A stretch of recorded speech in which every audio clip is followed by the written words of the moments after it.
I'm Neil Jerram Croft. I'm one of the co-founders of the Liverpool Film Festival. I handle all the organisational aspect. This is the second year for the Liverpool Film Festival. We launched last year at Picture House Fact with one screen, and then we've expanded to 2 screens this year over at the Odeon at Liverpool One.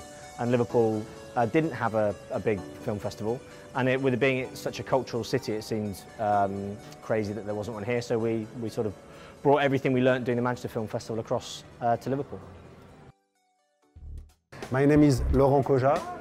The movies is Bleeding Art. I wrote the script, I direct and I edit the movies and I produce it. This is the story of a man who has debt, who make debt and don't want to sell to his wife. So he became a gangster to fix it, but this is the beginning, but he is maybe too good, too nice to be a good gangster.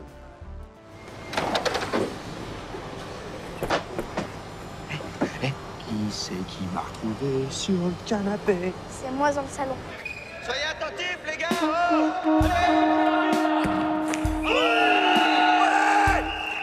J'ai besoin de ton aide, là. Ah non, non. Je t'arrête tout de suite, ça va pas être possible. Eh, Nono, je suis dans le rouge, là. 3 vers l'interdit bancaire. J'ai les factures, je sais plus où aller. Enfin, tu sais où j'en suis, Nono. Alors, mets-moi dessus, s'il te plaît. Bah, tu te calmes, hein. Et puis c'est pas avec de la thune que tu veux la garder, ta femme. Non, je me calme pas, non. Pipi.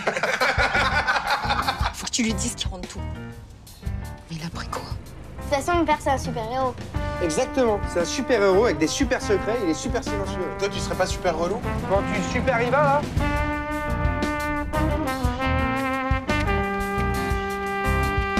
Et toi, tu parles pas? Je pose la question comme ça, hein. Vous jouez avec moi? C'est pas sérieux. Pourquoi t'as fait ça? Excuse-moi. Ils ont menacé Lou. T'entends ce que je dis? Ils ont menacé Lou.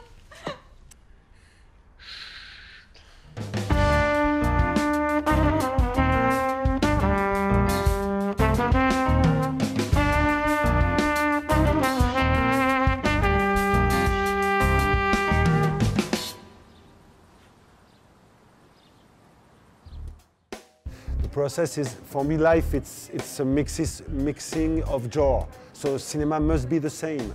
So it's a drama with comedy, with a little thriller, with a story of love, a little story of friendship, a big story of friendship.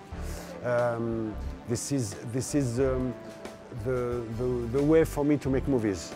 So these movies, I want to make a movie because I wrote a lot of script and I asked a lot of time to have money. 4 times, 4 scripts.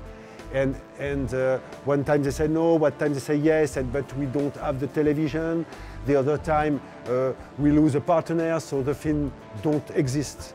And one time I say, okay, now the film will exist. So I make it without any money, but the film must exist.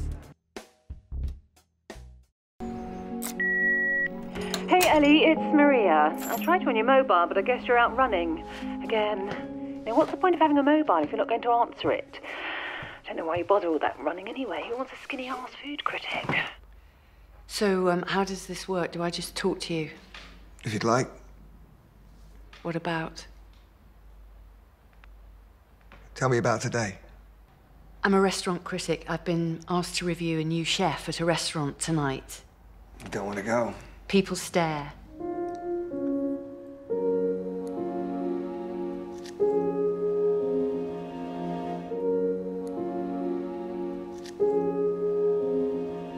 My name's Nick Jones and I'm the writer and director of Spoonfed. So Spoonfed follows Ellie, who's a middle-aged woman who is diagnosed with multiple sclerosis, and it's about how she comes to terms with that and adapts her life around that condition. I didn't want to just make it an issue film. It's not MS front and centre. It's about this woman and the journey she goes on through MS and how she has to, I suppose, not reevaluate her life, but learn to adapt to certain things. And although it's a life-changing condition, it's not a life-ending condition, as you know it. There's ways that you can continue to live a life. Well, the production process was an interesting one, partly because we got Leslie Sharp, which was great. It's particularly Leslie's always kind of said to me, it's like she feels it's her duty or your duty when you've made it in a career to you know, to give something back. So we had a 2-week period to cast the remainder of the film, prep it, find the locations. We didn't have anything other than the script. But so that was a very quick process of being able to put everything else in place, find Joseph as well, but obviously having Leslie helped secure him.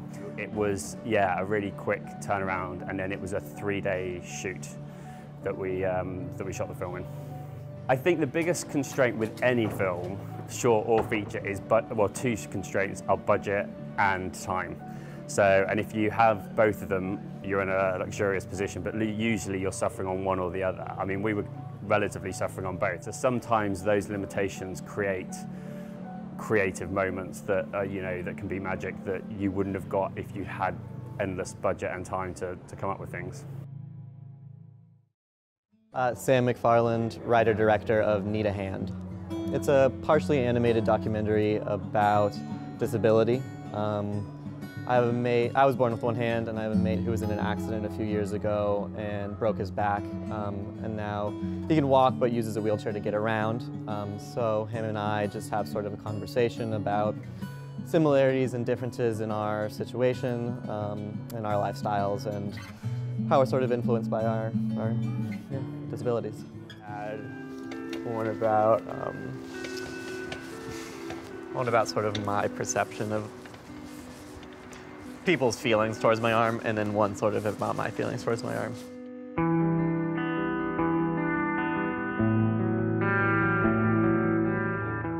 But they were all in undergrad in like a personal documentary class that I had. Yeah. And I put all 3 of them into sort of one piece. Okay.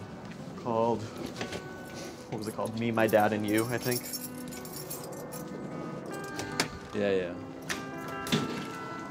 It's okay. So what makes you want to do it about your arm? Because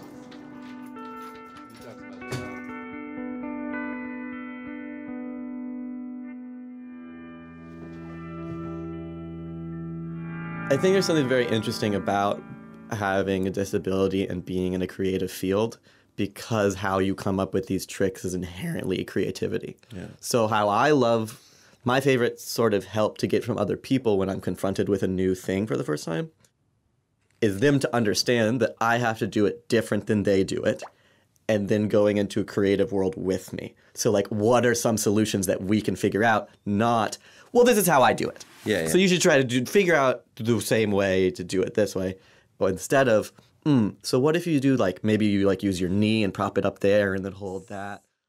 I think what my film really is about is sort of identity, and that's influenced by so many things, and I think part of the reason I choose to do animation is to sort of, we're talking about disability, but everyone has their sort of disabilities in one sense or another, and sort of the idea of just sharing that idea, sort of just seeing how we're influenced by the things that we're affected. Partially animated aspect is sort of, it's a twofold. Well, the first aspect is the broken back and sort of disability for him feels very fresh for him still, so he really didn't want to be on camera at all. So the workaround for that is we did just an interview, and we talked for 10 hours and just rolled sound. And then the whole movie footage and animation sort of lent itself to that format. For me, too, the animation really plays a role of what I was talking about earlier. It sort of helps to sort of make it relatable. So sort of like, this isn't just our situation, this is this sort of idea of how disability affects the identity in general, and everyone is being affected one way or another by this. It was sort of, I think what was the most difficult part was taking the 10 hours of conversation and sort of cutting that down to a 12-minute segment. And I had in mind, during this edit, that I knew I wanted to do this 2 formats. So it sort of had to be sort of an Act 1, Act 2 situation that could sort of lend itself to a transition. So I'm at the London Film School. So this was a film made at the school, so they give you X amount of quid to produce a thing in 3 months. So that's what that project was.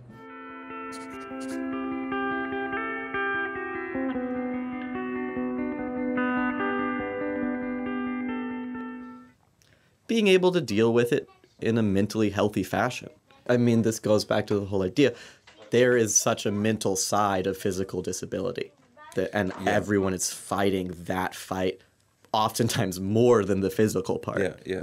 So their comfort level about themselves, their comfort level in interacting with other people, their willingness to ask for help, their unwillingness to ask for help, that defines the person way more than the physical thing.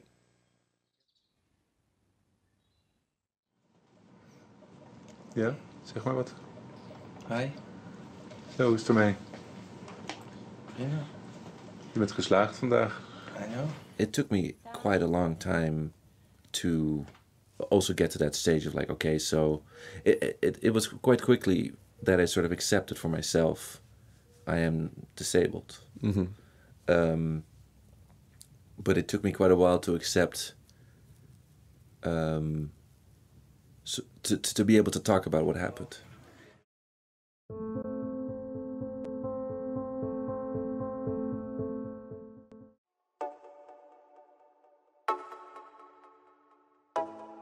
In terms of marketing for the film festivals are a great way of marketing their film, getting it known about, getting that recognition. So having that stamp on there, that laurel that says I played at this film festival, means that my film is good. Someone in the industry has watched it and said this is a good film, and it gives other people the sort of confidence to go and try it out.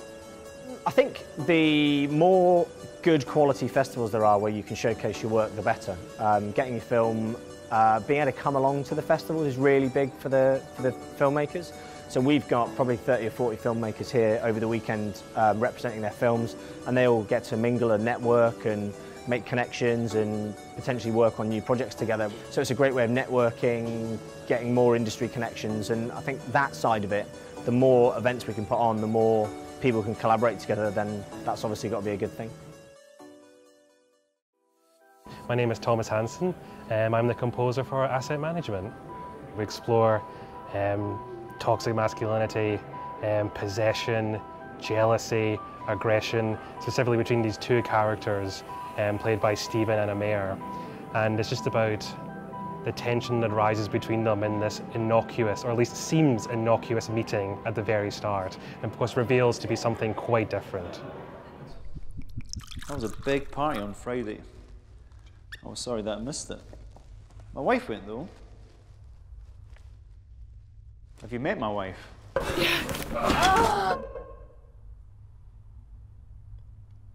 I'm not sure, perhaps briefly. So, what portfolios do we have you slaving over? Well, I'm actually assisting on the Kingslow development right now. Really? Oh dear. We're gonna have to get you working on something a little bit more interesting. Get you where the real money is.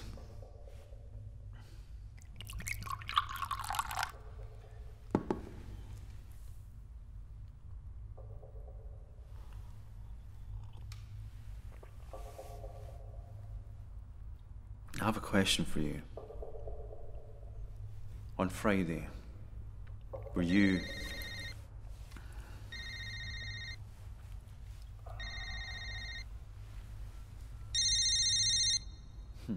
Still the half.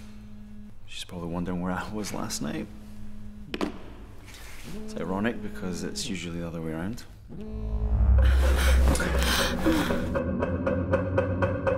Not married, I suppose? No. Quite right. Why would you pass up all those opportunities?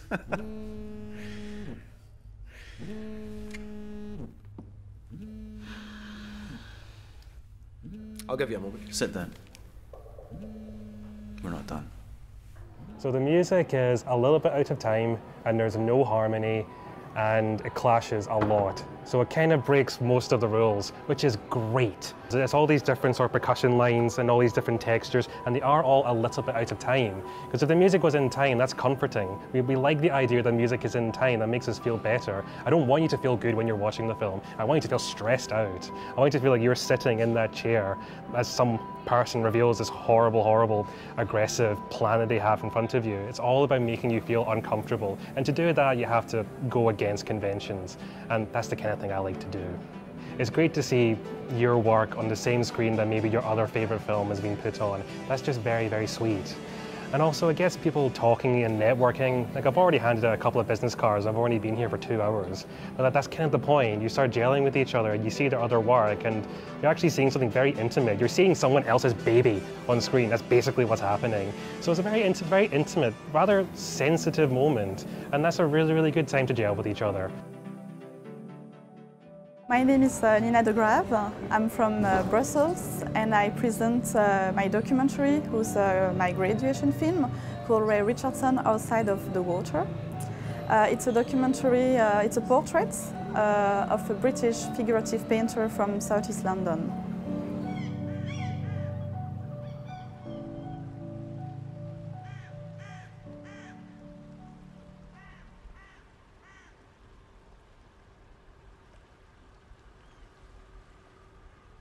I mean, you know, I think if you look at painters historically, you know, painters like Vermeer and Rembrandt, they were just kind of jobbing painters really, and I don't know, I'm not saying I'm as good as them, but I'd like to be thought of as like that, almost like a painter who just paints, that's what I do and that's it, because I can't do anything else anymore. So don't offer me a job doing anything, because I can't do it. You know, not far from here, you've got all, you know, if you go out and look at the Thames now, you've just got Canary Wharf, and that's not far, but that is like a separate world to here, because you see all the business and all the banks and stuff, and then you come just a couple of miles east on this side of the river, and it's a different world. I was really touched when I discovered his work in an art gallery in Brussels. And due to him, I discovered the power of figuration. And I think in those days, we need a return to reality and to true a relation between people. That was my graduation film, so we had money from the school to make the film, but we are from Brussels, so there is not enough money to make a documentary in London, so we make like a crowdfunding. And so people wanted to support the project. So with that money, we used to travel from Brussels to London. And so that was a very low budget to make the documentary, but we were 4 students to make it, and yeah, we do it properly. So. Yeah, my name's Jess Kay, and I'm the writer and director of Drift. Drift is a story about a lonely little boy who has a symbiotic relationship slash or friendship with a jellyfish, and it's kind of like part music video, part short film. I've got a piece of music going throughout it, which the story rises and falls goes with the piece of music. She summons a late night ride home. Cheaper without the smile. A playlist reads no laboured conversation. Tonight, past a shell of glass and steel.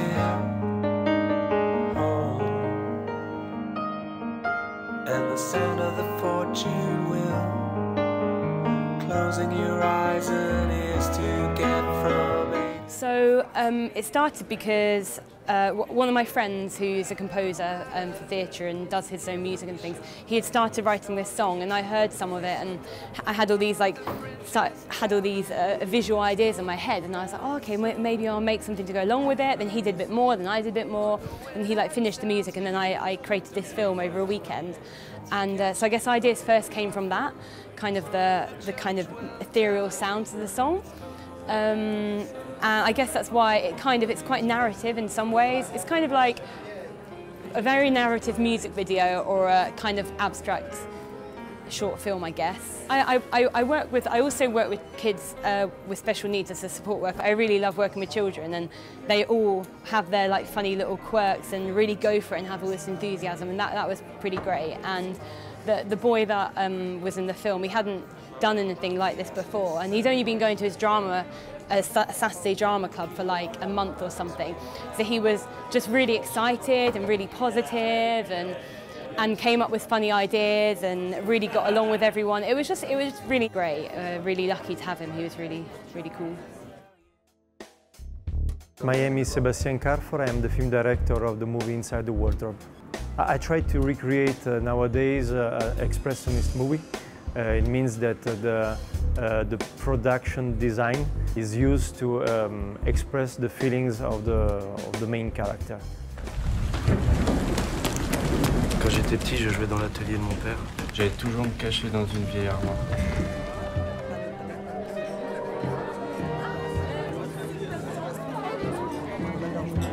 En fait, je suis artisan. Artisan? Mais quel genre d'artisan? Je t'avais fait des œufs. Petit escargot porte sur son dos sa maisonnette.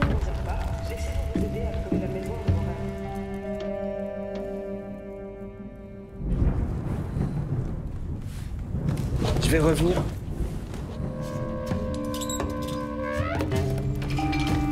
Je vous l'ai dit, cette armoire est un monsieur. L'escargot, il est en train de déménager.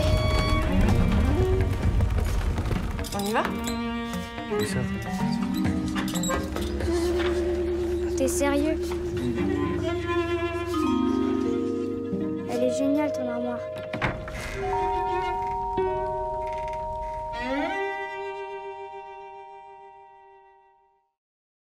I think that nowadays a big part of movies that are screened during the festival deals with society problems. So I think that my movie in that way is quite actual.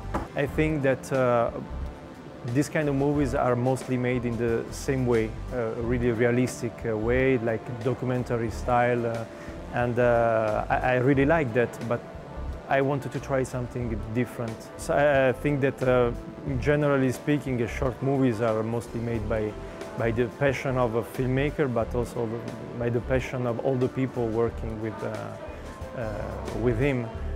I know that the movie I'm presenting here in Liverpool could never be done if I hadn't a great team. This is the result of a real teamwork.